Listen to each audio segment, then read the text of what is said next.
Les miracles de Marie, quand le ciel touche la terre. Vous êtes-vous déjà demandé si le ciel effleurait encore la terre?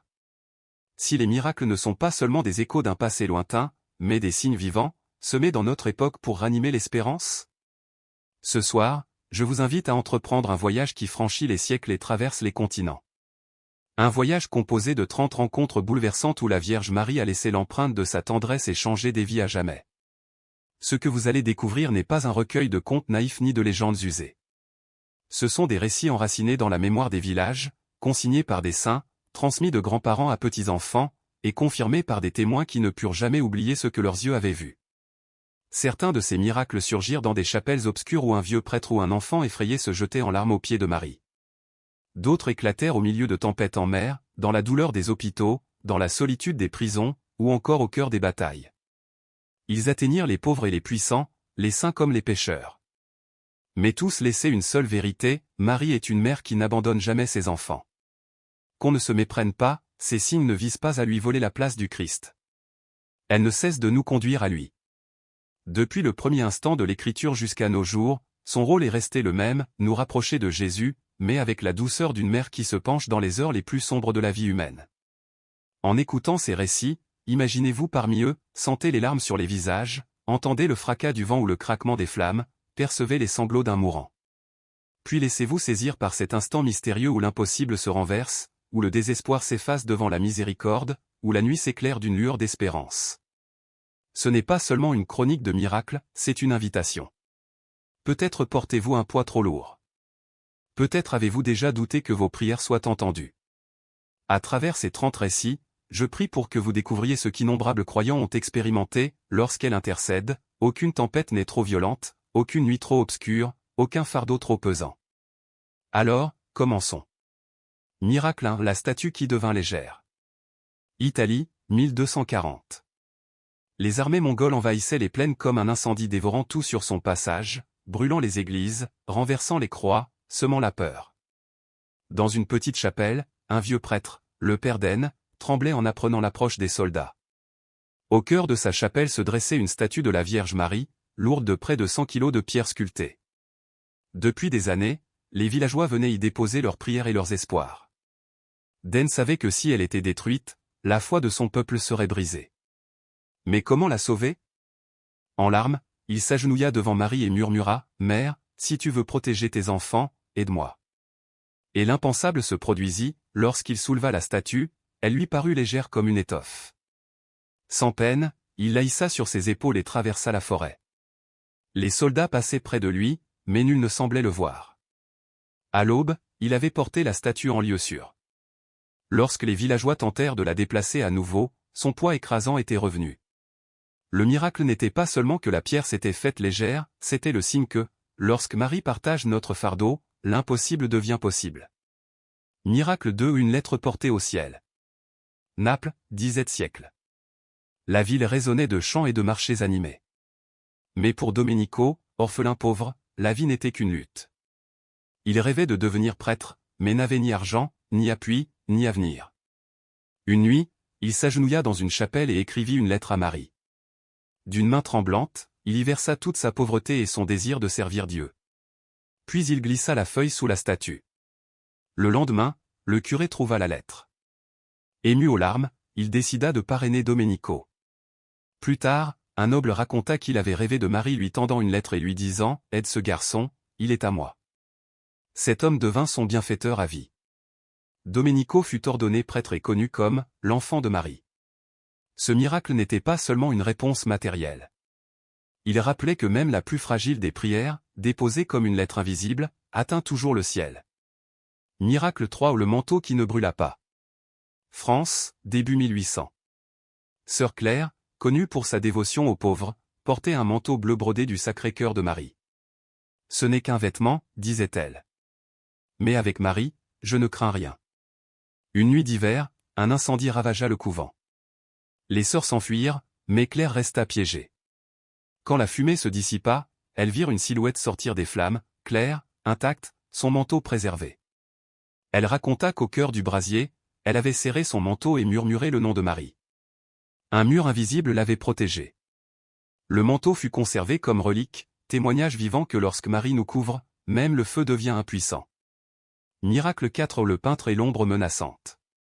À Paris, un peintre était célèbre pour ses tableaux de Marie. Toujours, il la représentait écrasant un démon. Une nuit, il rêva que le diable l'avertissait, « Cesse de me peindre ainsi, ou tu mourras ». Le lendemain, travaillant sur un échafaudage, une rafale le précipita vers le sol. Terrifié, il cria « Marie, sauve-moi ». Au lieu de s'écraser, il atterrit doucement comme soutenu par des bras invisibles. La toile inachevée brillait d'une étrange lumière. Dès lors, son art changea. Il ne peignit plus le démon, mais la seule victoire éclatante de Marie. Miracle 5. La servante guérie. Dans une campagne française, un officier pauvre et son épouse luttaient pour nourrir leurs enfants. Ils employaient une servante épileptique. Les voisins les pressaient de la chasser, mais l'officier répondit, « Elle est sous la protection de Marie. Nous ne l'abandonnerons pas. » La famille entreprit une neuvaine. Le 9e jour, rien n'avait changé. Pourtant, après la messe, l'officier murmura, « Mère, je te fais confiance. » Le lendemain, la servante se réveilla guérie. Les crises ne revinrent jamais. Pour eux, ce n'était pas seulement une guérison, mais la preuve que la miséricorde coule le plus fort lorsque la foi persiste au plus profond de l'épreuve. Miracle 6. Le registre du diable. 1313. Dans un monastère, un moine chartreux mourait. Soudain, une présence glaciale emplit sa cellule. Le diable apparut, brandissant un registre noir où chaque péché du moine était inscrit. « Tu m'appartiens » siffla-t-il. Terrifié, le moine perdit tout espoir. Mais la pièce s'illumina, Marie apparut portant l'enfant Jésus. « Mon enfant, je ne t'abandonnerai pas » elle implora son fils, qui acquiesça avec amour. Le démon disparut, et le moine mourut apaisé, un sourire sur les lèvres. Le miracle rappela que l'intercession de Marie se révèle plus puissante encore à l'heure de la mort. Miracle 7. Mère du purgatoire. Des siècles plus tard, sainte Rita eut une vision. Elle vit le purgatoire, des âmes en souffrance, purifiées dans la flamme. Mais Marie marchait au milieu d'elles, son manteau bleu apaisant les brûlures, relevant les regards. « Je suis leur mère, dit-elle. Je ne les oublierai pas. Lorsque vous priez pour elles, vous m'aidez à les soulager. » Dès lors, dans les villages, on pria davantage pour les défunts. On comprit que la miséricorde de Marie n'embrasse pas seulement les vivants, mais aussi ceux qui attendent d'entrer au ciel. Miracle 8. L'enfant dans la fournaise. Dans une cité médiévale, un garçon reçut sa première communion. Son père, furieux, le jeta dans la forge ardente. Les voisins accoururent, l'enfant était assis au milieu des flammes, indemne, souriant. « Une belle dame était avec moi. Elle m'a protégé du feu. » Il décrivit Marie. Le père, bouleversé, demanda pardon. Pour la ville entière, ce miracle devint le signe qu'aucune haine, aucune flamme ne peut consumer celui que Marie protège. Miracle 9. Le pécheur repentant. Un homme avait vécu dans le crime et l'exploitation. Malade, proche de la mort, il voyait des démons l'entourer. Désespéré, il pleura. Alors Marie apparut, douce et lumineuse. « Ne crains pas, mon fils, je suis là. » Les démons disparurent. L'homme confessa ses fautes, reçut les sacrements et mourut en paix. Le miracle ne fut pas d'effacer une vie de péché, mais de révéler que la miséricorde est toujours plus grande. Miracle 10. Consolation des âmes. Encore et toujours, les récits se poursuivent, statues portées comme des plumes, lettres exaucées au ciel, flammes rendues impuissantes, démons réduits au silence, cœurs endurcis brisés par la tendresse d'une mère. Chaque miracle murmure la même vérité, lorsque nous nous appuyons sur Marie, l'impossible devient possible. Devant nous s'ouvrent encore d'autres merveilles, des âmes arrachées à l'enfer, des tempêtes apaisées, des familles relevées, des pécheurs rachetés. Le ciel n'est pas si loin.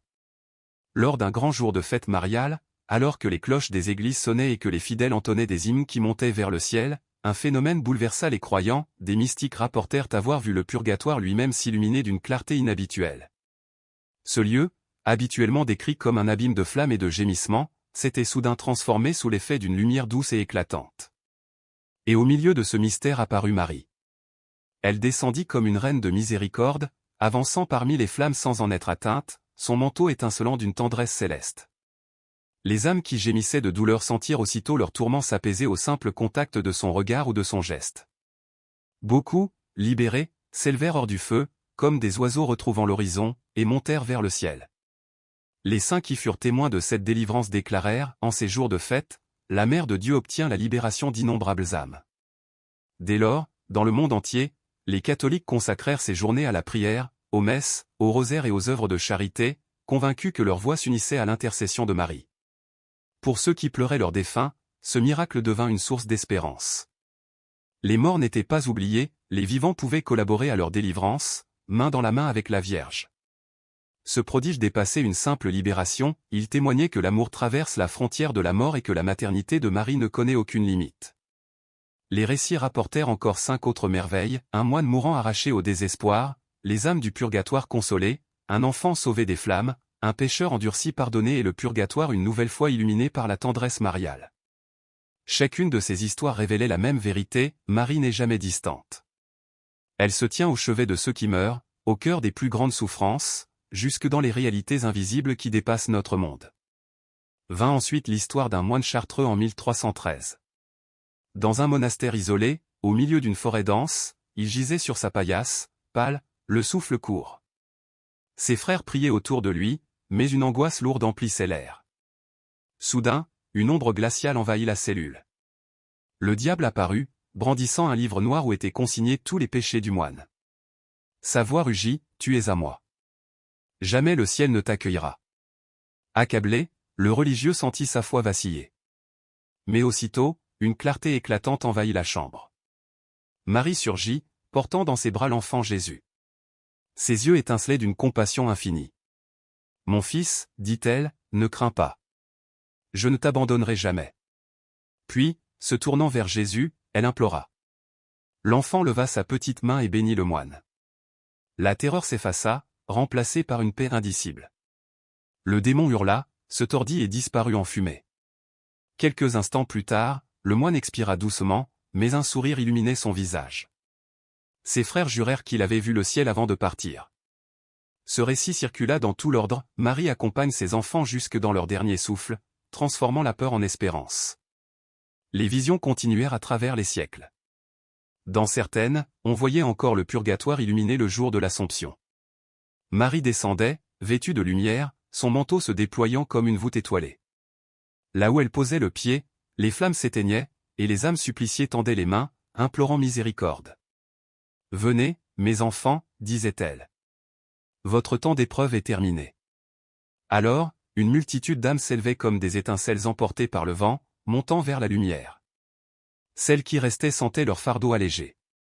Et sur terre, les fidèles qui priaient sans rien savoir de ces visions participaient mystérieusement à ce miracle par leur chapelet et leurs sacrifices. Plus tard, des saints révélèrent la vérité, en ces jours bénis, Marie obtient la délivrance de milliers d'âmes. Un autre prodige marqua les esprits, la repentance d'un usurier italien. Toute sa vie, il avait enrichi sa maison au prix des pauvres, exigeant des intérêts cruels. Mais quand la maladie le cloua à son lit, des démons vinrent l'assaillir, brandissant la liste de ses fautes. « Tu n'as aucun espoir, criait-il.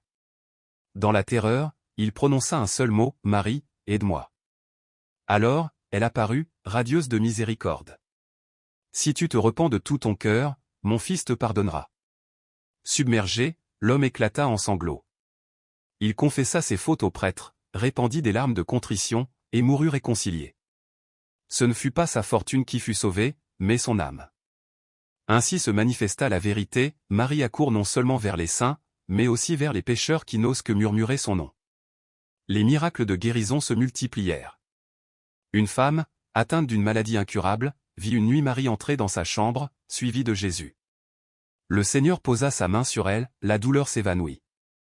Elle se releva, pleine de vie, et consacra ses années retrouvées au service des pauvres.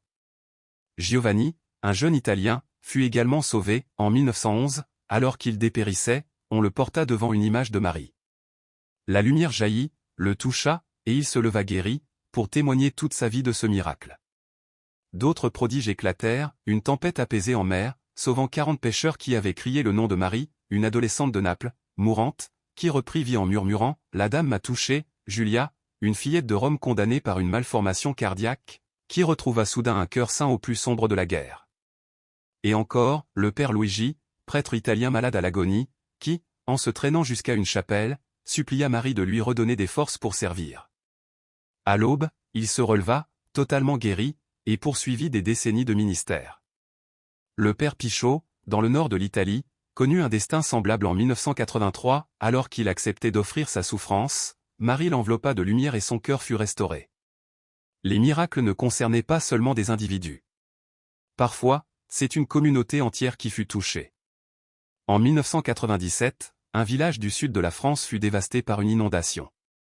Mais après une marche collective vers un sanctuaire marial, les habitants reçurent non seulement des secours inattendus, mais surtout une réconciliation profonde entre voisins, reconstruisant ensemble ce que la tempête avait détruit. En Colombie, en 2003, ce fut une pluie diluvienne qui menaçait d'engloutir un village. Une mère rassembla les survivants dans l'église et pria devant la statue de Marie. Les nuages se dissipèrent soudain, la pluie cessa, et les familles purent redescendre vers leur foyer. De ces récits émerge une certitude, Marie ne supprime pas toujours la souffrance, mais elle la transfigure.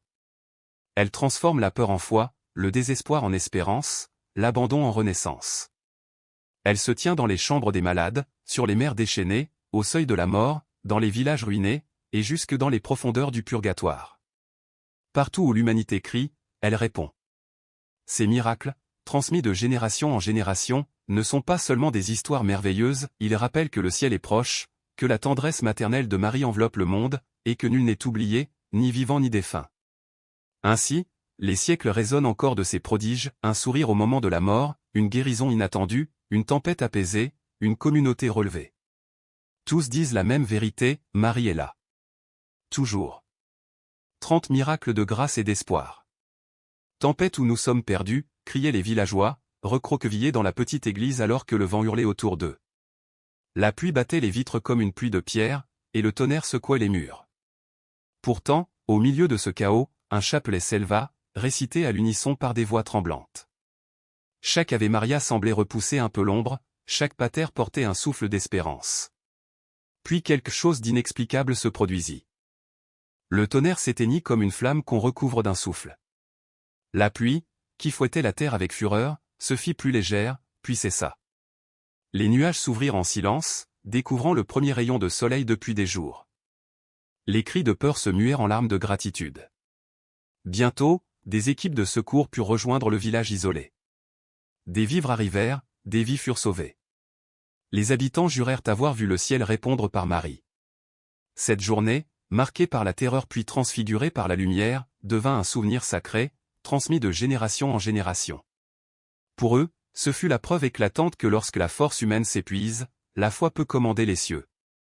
Miracle 24. La jeune fille paralysée qui marcha à nouveau, Mexique, 2005. Maria, une adolescente de 17 ans, vivait dans une région rurale du Mexique.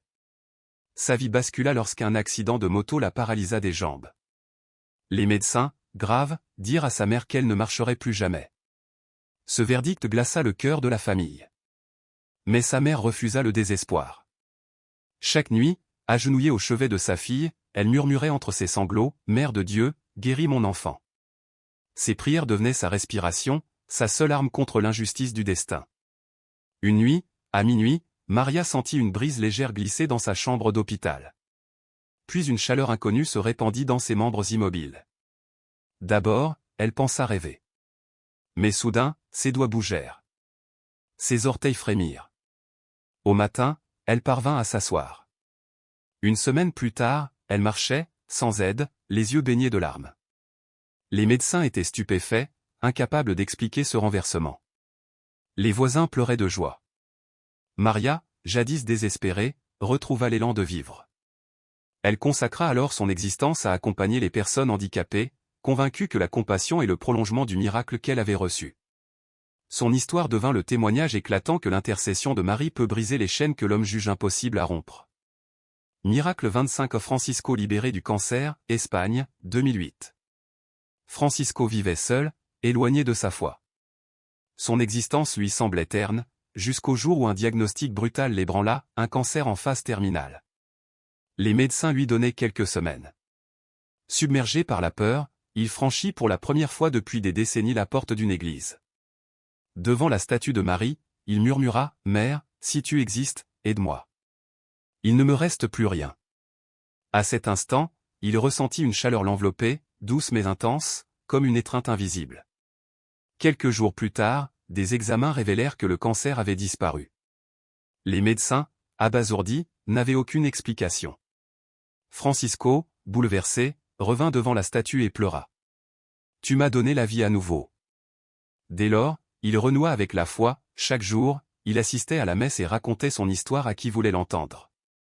Pour lui, le miracle n'était pas seulement une guérison physique, mais une conversion profonde, une âme perdue ramenée à la maison par la main tendre de Marie.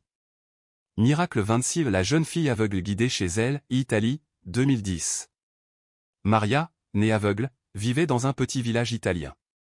Elle connaissait son monde par les sons, les odeurs, le toucher. Une nuit d'orage, elle s'égara dans la forêt. La pluie tombait avec violence, les branches craquaient, la peur l'étreignait. À genoux, elle cria, « Mère Marie, guide-moi jusqu'à ma maison. » Alors, elle sentit une main douce prendre la sienne. Invisible mais réelle, cette main la guida pas à travers les bois. Quelques minutes plus tard, elle retrouva le chemin du village. Quand elle voulut remercier son guide, il n'y avait personne. Mais au plus profond de son cœur, Maria savait. Ses yeux étaient restés aveugles, mais sa foi voyait désormais plus clair que jamais. Le miracle n'était pas dans la vue retrouvée, mais dans la certitude que Marie marche aux côtés de ceux qui se croient perdus. Miracle 27. Le marin ramené à la vie, Italie, 1983. Giovanni, un jeune marin, disparut en mer après que son navire eut heurté des rochers. Des heures plus tard, son corps inerte fut retrouvé sur le rivage. Plus de poux, plus de souffle. Le village entier se rassembla dans la douleur. Mais une femme pieuse supplia, « Prions Marie. » Autour du corps, les voix s'élevèrent, récitant le chapelet avec ferveur. Soudain, Giovanni toussa, sa poitrine se souleva, la couleur revint sur son visage. Les médecins reconnurent que, selon toute logique, il était mort. Pourtant, il vivait. Marie nous l'a rendu, répétaient les villageois. Giovanni, bouleversé, consacra sa seconde vie au service en mer, portant toujours une image de Marie avec lui. Ce miracle rappela à tous que la mort n'a pas le dernier mot lorsque le ciel intervient. Miracle 28. L'enfant aveugle qui vit, Italie, 1990. Dans le nord de l'Italie, une petite fille nommée Mariana naquit aveugle. Les médecins affirmèrent qu'elle ne verrait jamais.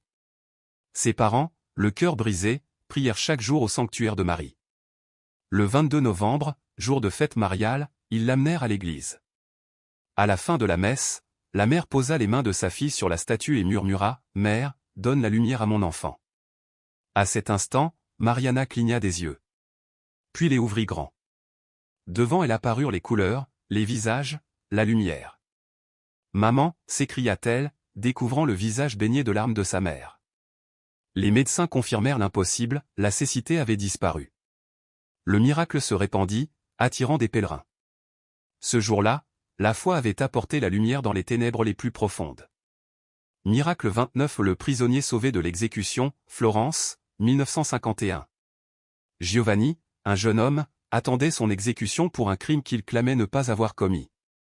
Seul dans sa cellule, il serra un chapelet et pria, « Si je dois mourir, que je meure avec toi.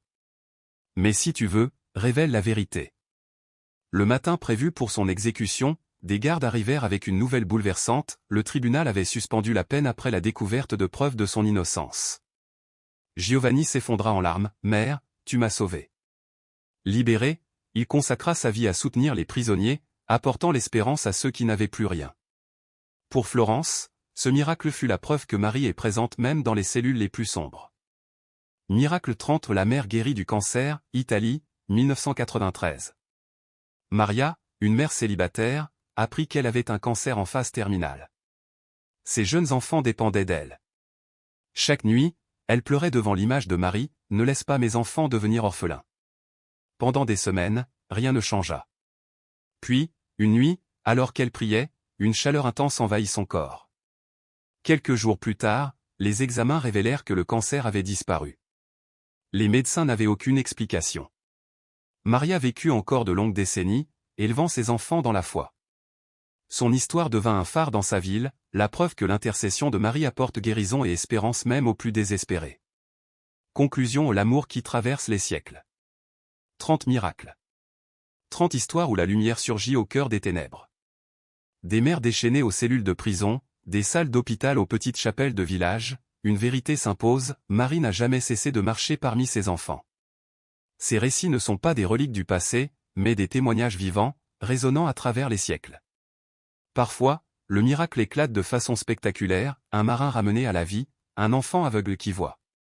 D'autres fois, il est discret, une main invisible guidant une jeune fille, une paix soudaine au cœur de l'angoisse.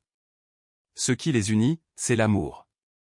Le manteau de Marie s'étend sur les pêcheurs, les mères, les enfants, les prisonniers, les âmes perdues. Ces histoires ne cherchent pas seulement à étonner, mais à éveiller. Elles murmurent à chacun de nous, tu n'es pas seul. Tes fardeaux peuvent être allégés. Tes prières sont entendues. En quittant ce voyage, retenez cette leçon, les miracles ne sont pas enfermés dans l'histoire. Ils continuent partout où la foi rencontre l'abandon. Partout où un cœur crie, Mère, aide-moi. Et peut-être, ce soir, votre propre vie deviendra-t-elle aussi un témoignage de grâce.